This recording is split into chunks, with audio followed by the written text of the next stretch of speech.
race fans, this is a replay, but to be able to watch the finest vintage racing in America live, download the app or scan the QR code and subscribe.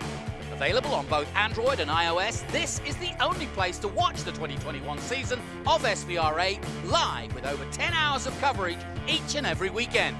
Our unique live stream coverage will bring you all the action from each group, as well as live timing, results and news from the biggest collection of vintage races in the USA.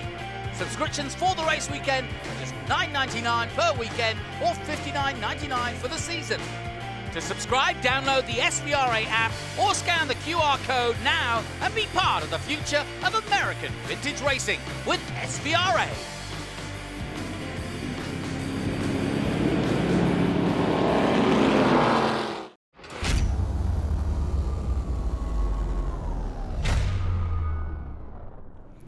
Welcome back, and as you can see, still no movement here, which is perfect because we can get ourselves revved up for the Formula Regional race. And a lot on the line, as we've said, in terms of prize money, or at least prize opportunity from this championship, and the prestige of this championship as we look down at the man who's won both races so far, Kifyan Simpson, is really, really impressive. And we started with small acorns, so to speak, just a few cars out when the car was designed and made here with the halo. That was something that came in with the FIA and is now very much a part of all FIA F3 championships, and it's proved its worth for sure.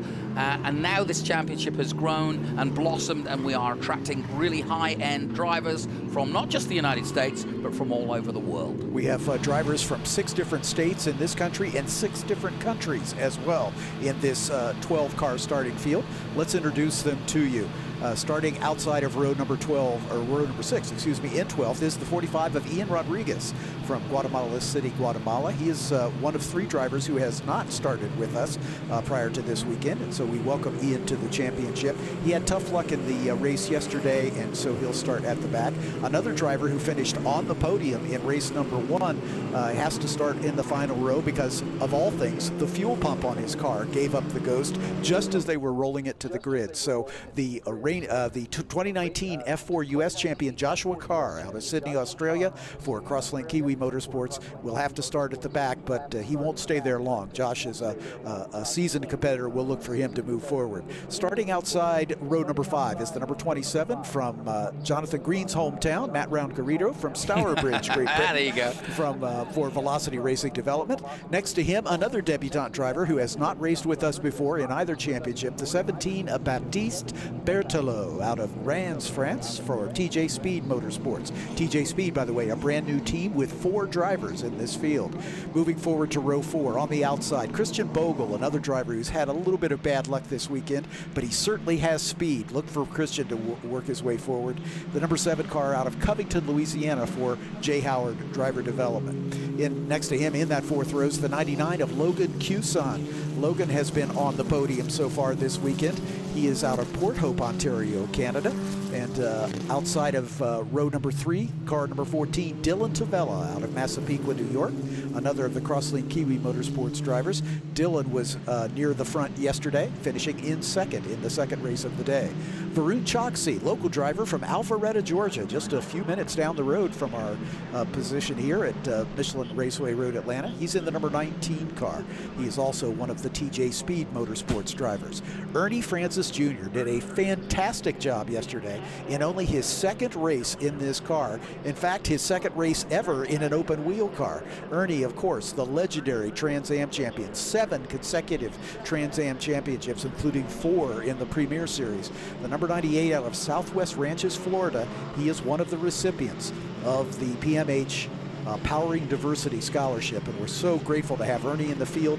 Watch this young man. He gets better with every lap in this car for Future Star Racing. Next to him, the number 11 of Hunter Yaney. Hunter has shown great speed. He's had bad racing luck this weekend. Look for Hunter to break through. He hasn't had the results that he would expect. He is the reigning F4 US champion. On the front row, we have car number 48, Jordan Missig out of Chehanan, Illinois. PSA Czech sponsors him, and our pole sitter and 2-time winner already this weekend, car number 21, Kiffin Simpson out of Grand Cayman Islands. He is sponsored by Simpson Race Products. Kiffin has dominated both races this weekend, winning by double-digit margins. We expect great things from this young man.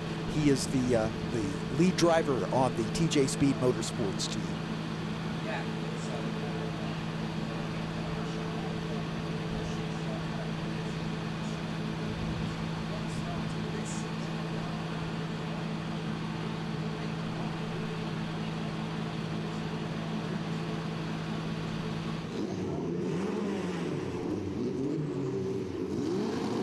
Here come the lights as the starting start about ready to get underway. The lights are out and we are away, and everybody gets away cleanly. A little shuffling and back at about the third row, but they go line astern through turn number 1, and jumping out to a good lead already is Kiffin Simpson.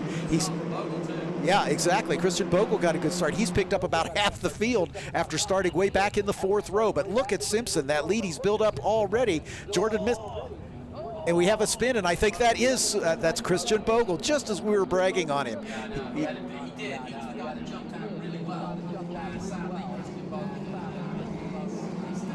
but he's running. Yeah, unfortunately, his bad luck this weekend continues. Simpson with a big lead, then Jordan missing, and then right behind Jordan is the 98 of Ernie Francis Jr. He is battling with Hunter Yaney, who's also had a great start. Hunter started in that 3rd spot. He's hoping for a podium finish at the very best. Just as you can see, diving down to the inside. That's self-inflicted, I'm afraid. Yeah, he just carried way too much speed into the top of the S's there, and unfortunately used another car as his braking marker. But down the hill into turn number 10 comes our pole sitter and 2-time winner already this weekend, Kiffin Simpson. He has been, for all practical purposes, untouchable. Right behind him, Jordan missing, then Hunter Yaney, and Ernie Francis Jr. looking for his best finish of the season. Could we see Ernie on the podium here in only his 3rd race? Let's see how that shakes out.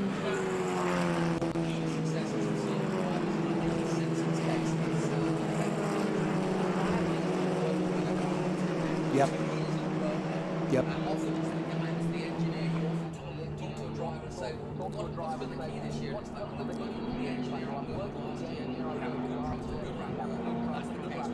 Yeah, Tim was with the HMD Motorsports team, and they've decided to move on to another championship, and so Tim picked up right where they left off, acquired some of the assets of that team, and has put together a 4-car juggernaut for this championship, and all of his drivers have been right up at the sharp edge. Varun Choksi, currently running in 3rd spot, has gotten around Hunter Yaney to take over that 3rd position. Yaney back in 4th, Ernie Francis still in the 5th spot.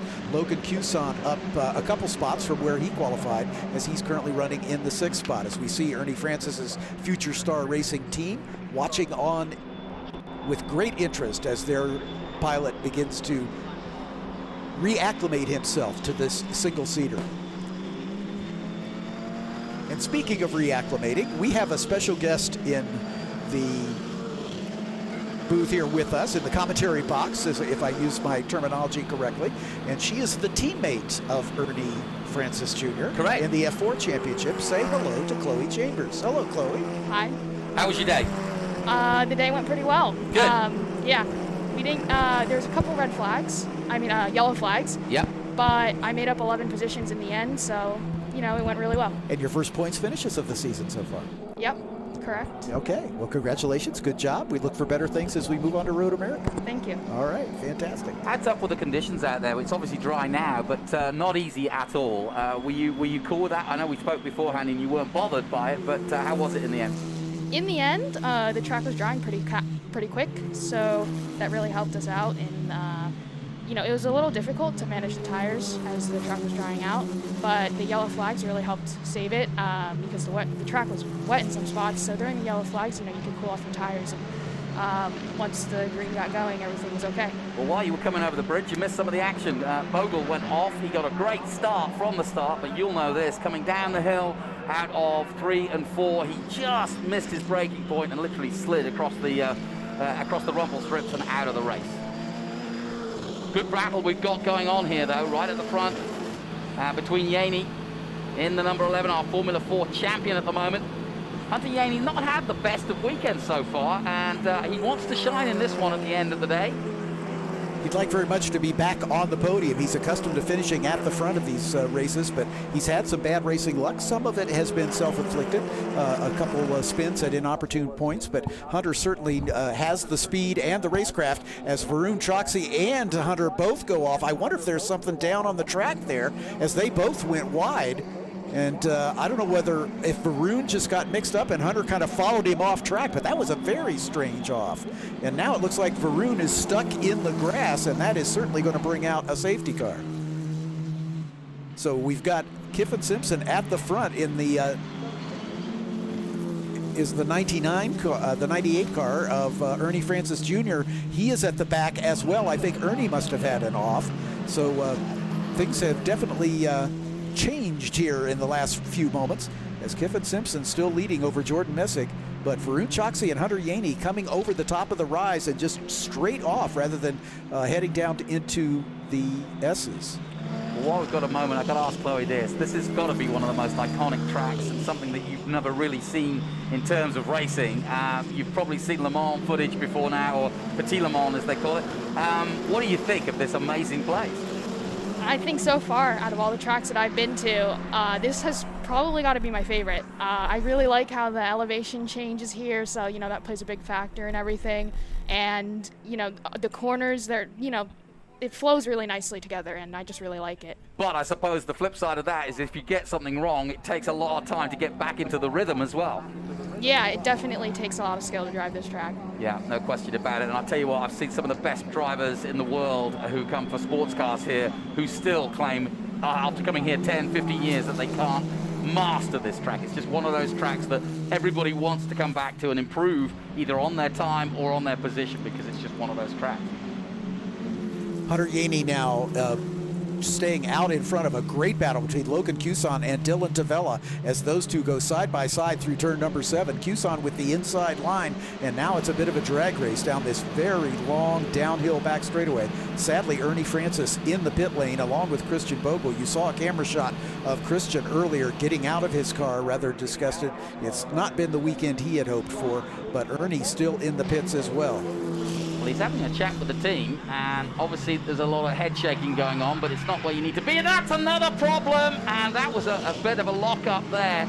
I'm going to get my driver input on this in a moment, but let me give my opinion on it first of all, because Logan Cuson literally dived into the back of the number 14 of Dylan Tavella. Tavella now out, and Logan Cuson, I think, well, would you say that was just literally, he just missed his braking point? Yeah, that's what it looked like to me. Yep, absolutely. I agree with Chloe. She should know, though. She's a driver. She's in our F4 Championship. She's one of our scholarship drivers. Just got one of her best results of the weekend. And still just starting out in this championship and having a great run this week. And we're delighted to have her here in the commentary booth with us. And you're very welcome any weekend, of course. Baptiste Berthelot having a great run as he started well back in 9th position and has worked his way up into 4th. Josh Carr has come with him. Josh, remember, started back in the last row because of that ill-timed fuel pump problem in his car yesterday, just as he was rolling to the grid. So Josh and Baptiste have been working their way forward. Baptiste has been struggling just a bit, and yeah, it sure did look like Logan just carried his brakes a little too late. We saw the brake smoke as he locked up and got into the back of Dylan Tavella, spinning him around, and now Tavella is beached and is going to have trouble getting that car out of the gravel trap there at turn 10A. But Chloe, it's a double-edged sword because you know that that's the one real chance if you're chasing somebody to make a move, because turn 10 is the obvious overtaking. So if you're going to go for it, you're going to try there, but if you do too hard, and like you did there, it can go wrong. So, good start to this one. We're under safety now. James Rogerson brings the Honda Civic Type R safety car out to slow the field down so that we can recover both the cars of Varun Choksi and Dylan Tavella. There's Dylan's car, just at the exit of turn 10A. I'm sure he's frustrated after having a podium finish in the second race of the weekend. He was hoping to back that up with another one, but this will close the field back up, and just as if to put an exclamation point on that, here's Logan Cuson having to change the nose on his car, as I think it got deranged a little bit by the contact with the attenuator on the back of Dylan Tavella's machine. Tell you what, while we're under safety, let's get a little bit more knowledge out of Chloe and find out a little bit more about her for our audience out there. Chloe Chambers has been racing since she was 8 years old. Yep. And she's from New York, I can tell you that. And she's had a very successful karting career. What made you turn to motorsport, of all things, with choices I'm sure that you had? Why motorsport? Well, I grew up just, watching Formula One on TV with my parents, I was always interested in all of that, but I never understood how I could, begin racing. So my dad used to do track days when I was little, and one day we were at one of his events, and I asked my mom, I was like, when can I drive? I had no idea. What did she say? I know my mom wasn't very keen on me following into motorsport, so. Well, my mom was, she told my dad that I said that, so, she seemed supportive of it. Now, your dad would have loved that idea. Yeah. And by the way, Mom is right here behind us, so be sure you don't say anything. We won't say anything about it. But no, generally speaking, though, moms aren't like, oh, yes, jump into a very fast machine and go racing. And whereas dads are like, oh, yeah, that'd be fun with my daughter. I'll go and do that. Yeah, it definitely became a family sport for us, having to travel around all the time. But both my parents are really supportive of it. And, we looked up a local go-kart track, and that's pretty much where I started. And did you know right away you fell in love, this was it? Or was it sort of like, okay, I'll give it a go and see how I go? Yeah, pretty much right away. I knew that I loved it, and I wanted to do it for the rest of my life. What do you love about it? I really like the competition aspect. I like being able to visually see how well I'm doing on track. I do competitive swimming, and that's another sport that I really like because you can see where you are, and it's all up to you. Now, you're 16 years of age now. Yes. And we had an interview earlier today, and John, she made a comment which I've never heard any of the female drivers, and I've interviewed most of them, from Catherine Legg down, Christian Nielsen, you name it. But she said something that I thought was really interesting, because there's always been this very male-dominated sport, and females have really not had a look at it. But now with the W Series, and now things are changing, people are getting opportunities, just like Chloe's got with the scholarship from Tony Perella, and now has taken that with both hands. But what she said to me was, the racing car doesn't know what gender you are. And I thought that was an interesting comment, and one that I think actually will stand and stead you well in the future. Have you had problems of being taken seriously by the sort of male fraternity?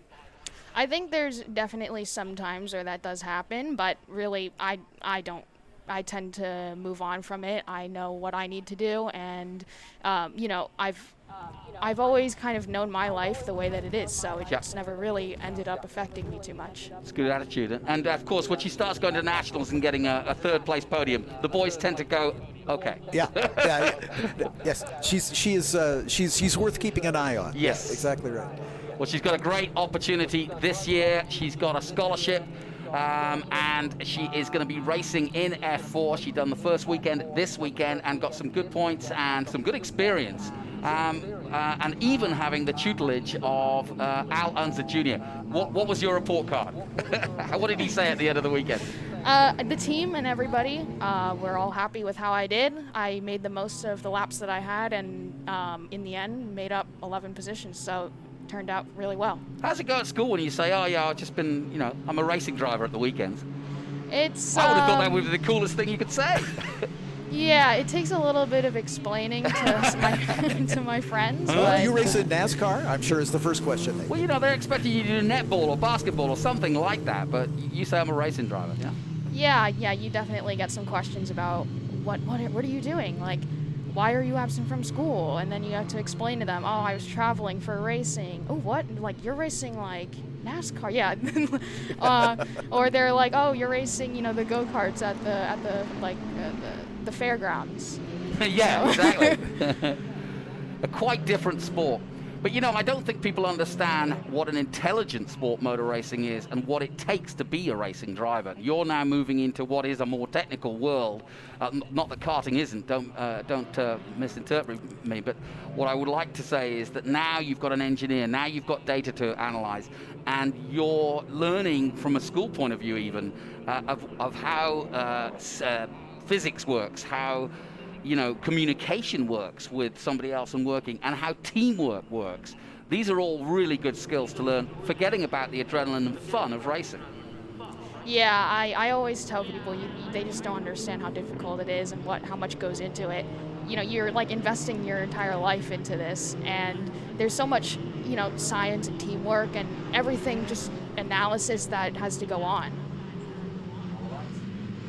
The lights are off on the pace car. We were listening to Chloe Chambers, one of our F4 drivers, and she is going to help us out with what we're doing in the FR Championship as they get under the bridge. The green flag is waving, and we are underway again. A restart, a good restart too, as they dive into the main straight again. We'll see how Logan Couson can do from where he is, but a good start and all over the back. The number 48 really looking very racy indeed. Simpson, though, holding him off for now. Kiffin Simpson and Jordan Missick dueling at the front, and then Hunter Yaney up to third. Baptiste Berthelot in the 17 car right behind him. Josh Carr in fifth spot. Matt Round-Garrido looking for his best finish of the season so far, up into sixth spot. Varun Choksi was able to get that car refired, and he recovered to get back on the tail end of the lead lap with Logan Couson, who's right behind him. But here they come down the hill toward turn number 6. Simpson, Missick, and Yaney nose to tail, and here comes Josh Carr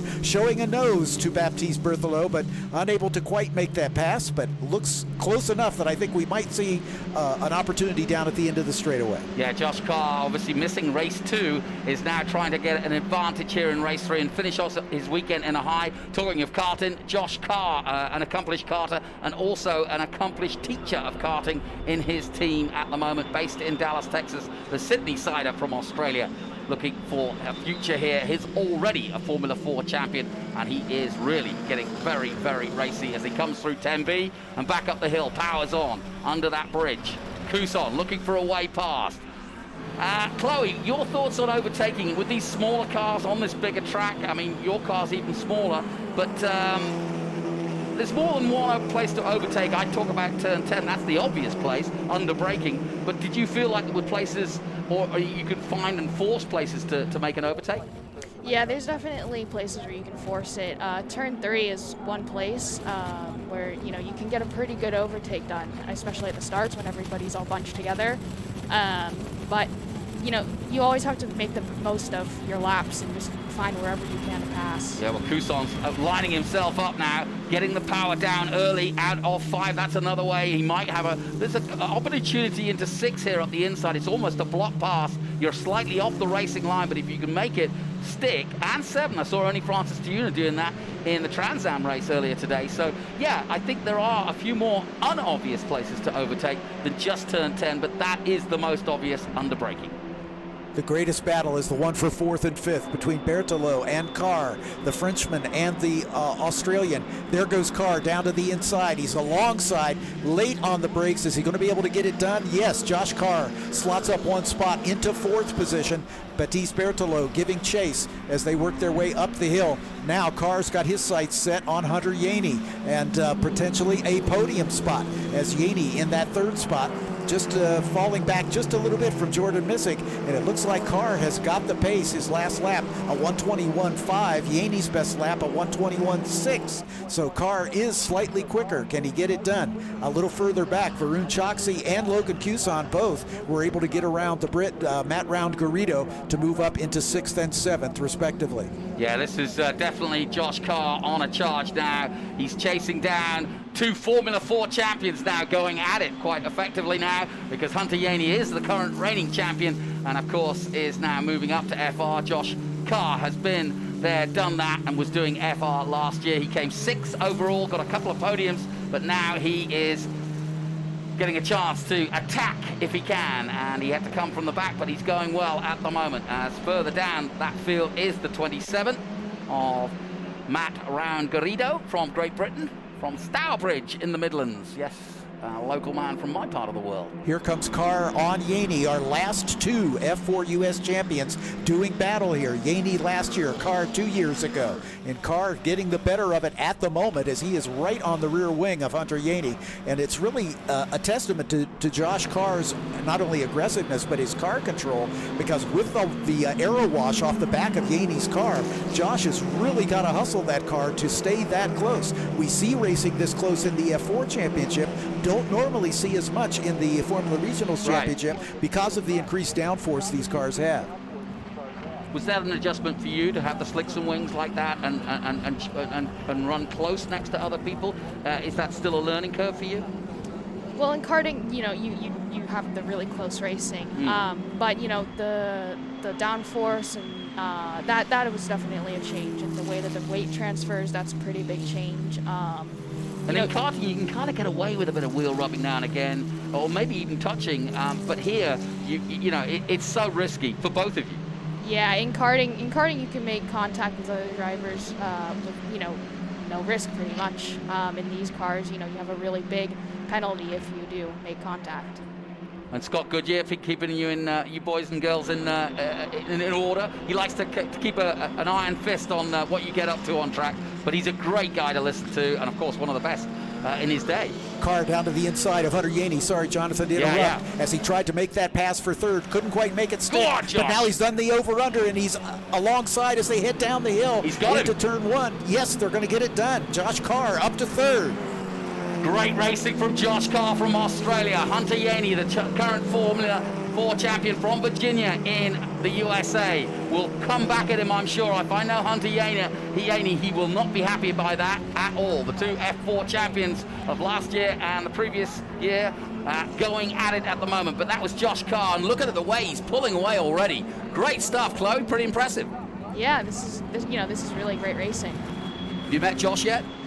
I briefly from the karting days, but not for a little while. Good guy, and yeah, like you say, good karter too. And has come over from Sydney, Australia to be part of the American Championship. And I love the fact that you're also mixing with so many different countries and people from different backgrounds and so on, which is, of course is also interesting as you grow up as well and learn new people and new cultures.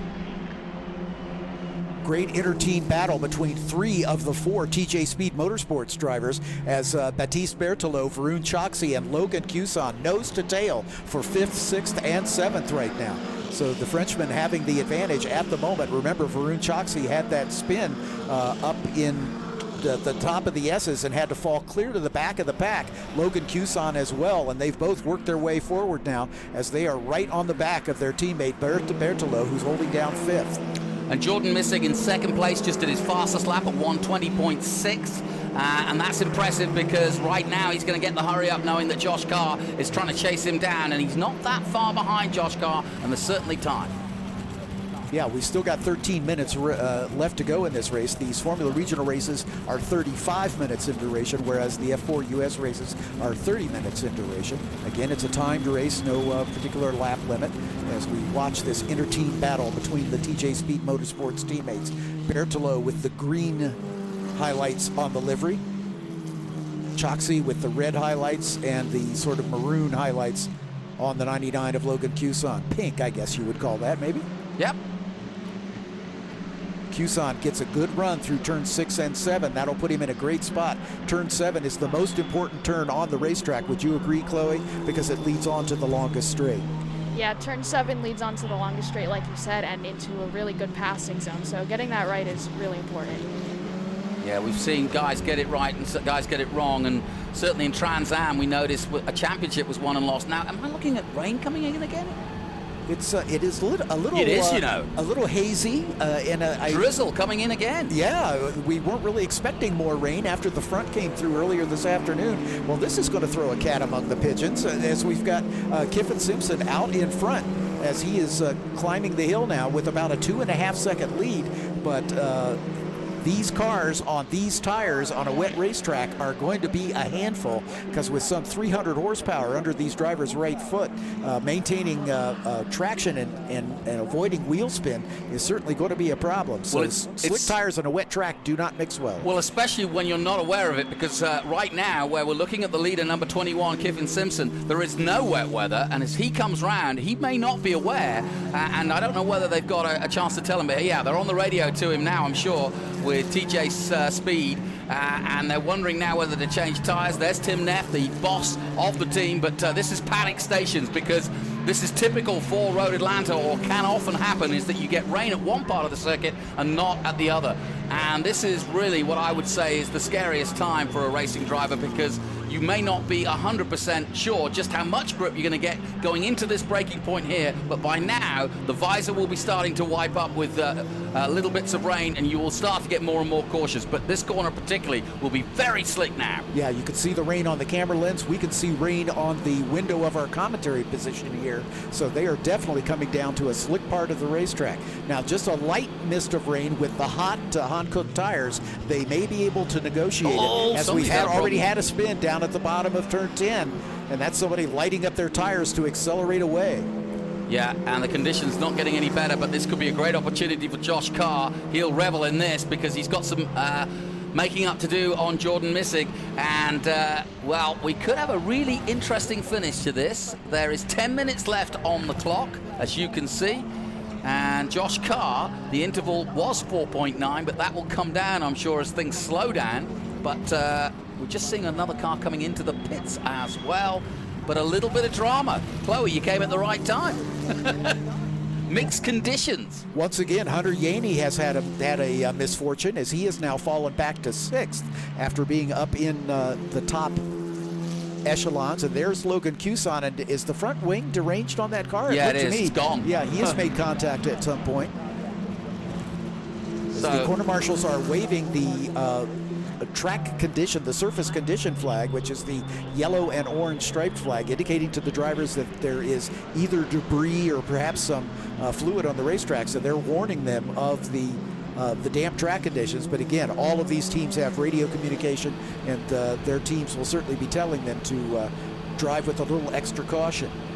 We've still got 9.5 minutes, 9 minutes and 10 seconds, thereabouts, remaining in this one. So Kiffin Simpson, his lap times have dropped by 12 seconds a lap. He was running in the mid-120s at one point, now lapping in the 132, 133 range. So you can tell how much they've had to slow, as we've got another car off, and I think that is Berthelot. Yeah. Yeah, I'm pretty sure Baptiste Berthelot has spun it off at the top of the hill there. So he will fall out of 5th position. Here's Cuson with that damaged front wing on the 99 car. If memory serves, that's the second damaged nose on the 99, as he had to replace the nose cone after his contact with Dylan Tavella, and I don't know if they've got a third nose handy there.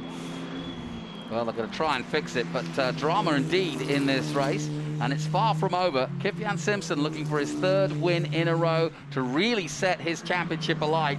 And there's a long way to go, but it's a great way to start a season if you can get 3 in a row. Jordan Missig will try to do something about it. And as you can see, Logan Cuson waiting. This is the worst part for any driver.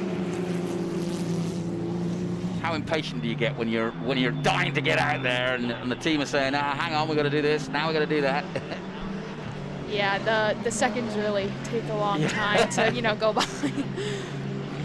How's your fitness? That's something that's so important in modern day driving. Are you working on that and strength? Of course, yeah. You're always working on making yourself the best that you can be.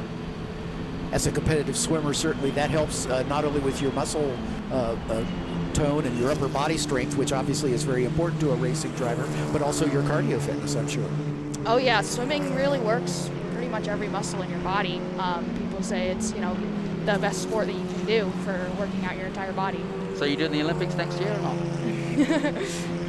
Between racing and the Olympics, I think I'd be a little crunched for time, so. Fair enough. No pressure then. So I'll let you off. If you have to flip a coin, you'll go for racing. I'd go for racing. All right, good for you, Chloe. That's good to hear. Let's just do a recap here. Lindecki just took a sigh of relief at that point. Kiffin Simpson, your leader, as he has been from the lights out. Jordan Missig in 2nd spot. Right now the interval's about 2.5 seconds. Joshua Carr, a charge from the very last row up to a podium spot in 3rd. He's about 8 seconds adrift of Missig. Varun Choksi, battling with his teammates, has come out the best of that trio, as he is now up to 4th position. He's the driver from Alpharetta, just up the road. He's about 11 seconds back of Carr. Hunter Yaney, recovering from his off, is now back up into 5th position as he got back around Berthelot, who had a spin of his own at the top of the hill. In fact, Berthelot is still there, so he's not going anywhere. Cuson is in the pits. Round Garrido has been in and out of the pits. Bogle is out. Tavella is out. Ernie Francis is out. So we're down to 5 cars still circulating on the racing surface right now. Big attrition rate. And I guess what we're going to ask ourselves is, can Jordan Missick do anything here? We're trying to catch up with Kifyan Simpson. We're watching the number 11 of Hunter Yaney, our current F4 champion from Virginia. As we look at lap times, right now Missick is lapping about a full second faster than Kifyan Simpson, and he's only 2 seconds behind him. So with 5.5 minutes left to go, Missick is flying right at the moment. Josh Carr not quite as quick, although he is lapping at about the same pace as the leader. Varun Choksi another second or so further back, so he's not making much inroads. We'll have to wait for Hunter Yaney to come across the line to see what his current lap times are, because the lap just previous was the one in which he spun. So Missick might be the man on the move, looking for his first win on the season. And I did some early morning research by getting in contact with his mum, who tells me he's in last semester at College and University of St. Francis in Illinois, studying communications, media arts and broadcasting, and he also co-hosts his own sports radio show. We'll have to have him in the booth.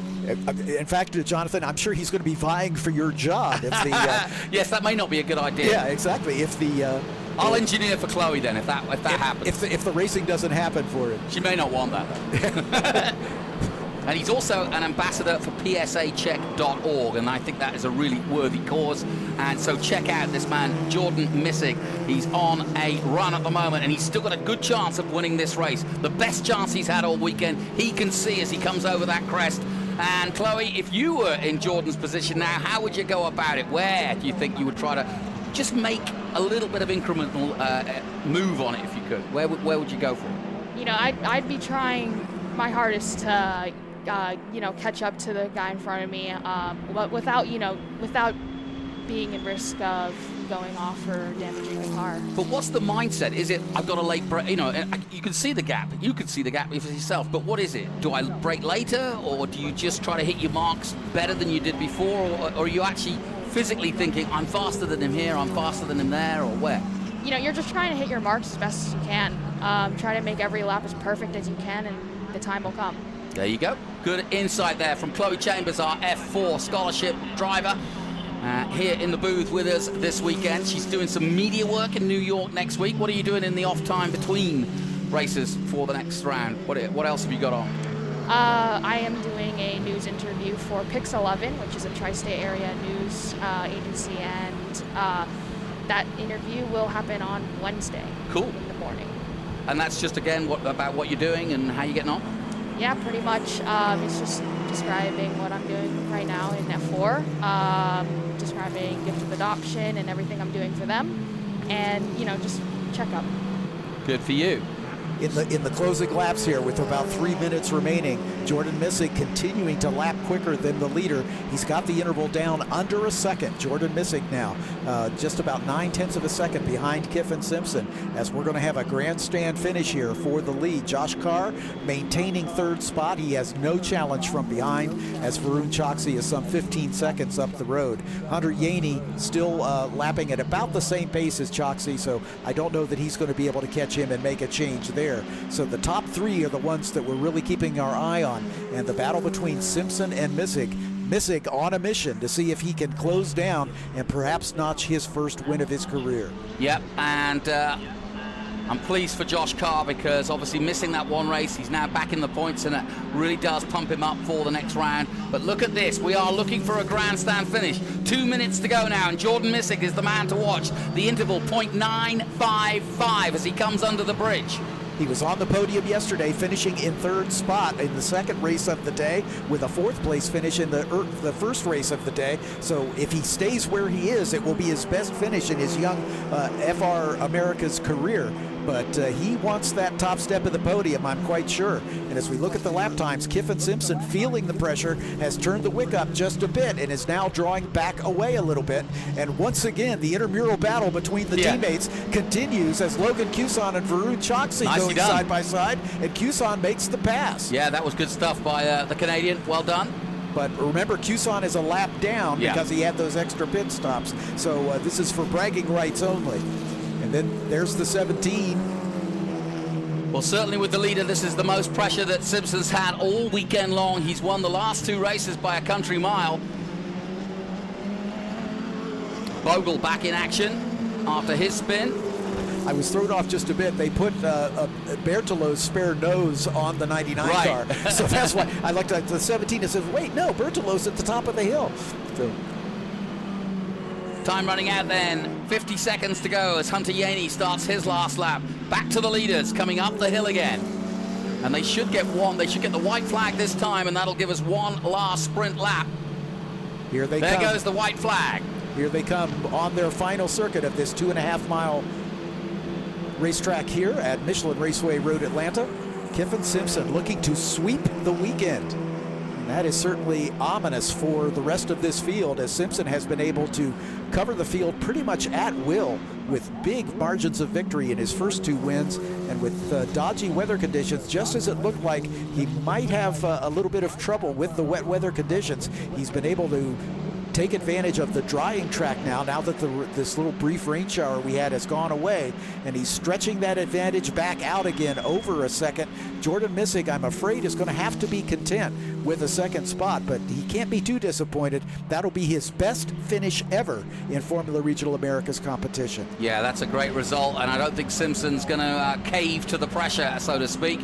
He's put on a really good performance, kept his head, and this is going to be a brilliant triumvirate of wins this weekend to take a strong lead in the championship of the brand new season of FR Americas. We're bringing you as part of our SVRA and Trans Am coverage, all part of our speed tour here. My thanks to Chloe Chambers, who's joined us. We'll be watching her all season long, as we'll be watching this man, Kyffin Simpson, as he continues to lead and dominate here this weekend at Road Atlanta and takes the checkered flag to win. Born in Barbados, currently lives in the Cayman Islands. Kyffin Simpson, your winner, as Jordan Missig comes across right in his wheel tracks in the second spot. And here comes Joshua Carr, the 2019 F4 US champion, looking for his 3rd place finish. And there's Josh Carr coming across to make it official as he'll take the final step on the podium. 4th should go to Varun Choksi. Varun in that number 19 car. He is 1 lap down to the leaders, as he's not. He'll be on the same lap, forgive me. Hunter Yaney is 1 lap down. There's Varun Choksi as he crosses the stripe to take 4th place honors. Hunter Yaney should be next across the line as Choksi celebrates his managed 4th place finish. Hunter Yaney next across the line, albeit a lap down. Logan Cuson should come across in 6th position. Matt Round-Garrido in 7th. Baptiste Berthelot stalled by the side of the track in 8th. Christian Bogle and Dylan Tavella rounding out the top 10. As we have the recap here, once again, Kyffin Simpson getting out to a big lead, and Jordan Missig going side by side with Hunter Yaney in the early running, but then eventually able to pull away and solidify his hold in 2nd. And then a very strange spin by Varun Choksi with the 22 car right behind him. And then here they come again as a little contact from Logan Cuson into the back of the 14 of Dylan Tavella. Josh Carr with a charge from the very last row, not able to get a good starting position because of a mechanical problem with his car yesterday. Carr picking and choosing his way up through the field, but at the end, Kyffin Simpson in sweeping the weekend, Jordan Missig finishing in 2nd.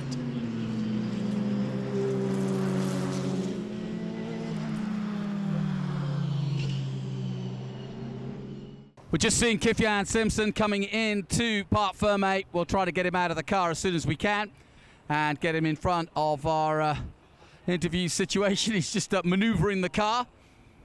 But what a sensational weekend it has been for Kyffin Simpson. And, well, it doesn't get any better for both TJ Speed, the team that he works for, and, of course, Kyffin, who has got all 3 races this weekend. bit more pressure this last one, because obviously he had the pressure of taking on a very hard charging Jordan Missig.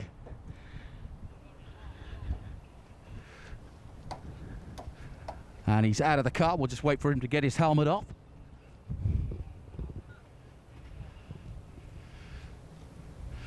And Kiffin, well done, mate. There's the smile. A clean sweep of the weekend. It doesn't get any better than that, but a little bit of pressure this time. How aware that Jordan was coming were you? Yeah, I saw him pretty early on. I saw him when I was going through turn 7. I could see him in my mirrors as he was coming through turn 6. And around that time, I knew I had to pick the pace up or else he was going to catch me. And I'd been taking it easy because I really didn't want to just make a dumb mistake and spin or anything like that. But when I saw he was coming, I knew I had to pick the pace up, and I was able to find some easy pace to stay in front. You made it look easy, but was it a lot of work for you this weekend as well with the team? Yeah, we did some testing earlier on, like winter testing and all that, so we knew pretty much what we wanted to do with the car when we got here. So it wasn't so much changing the car drastically, it was just fine-tuning it a little bit, making sure it's good for following people and racing, and that's what we were able to do, and it worked really well this weekend. I bet it did. There's the smile for everybody to see. Congratulations, Kiffin Simpson. He takes 3 wins out of 3. Superb stuff.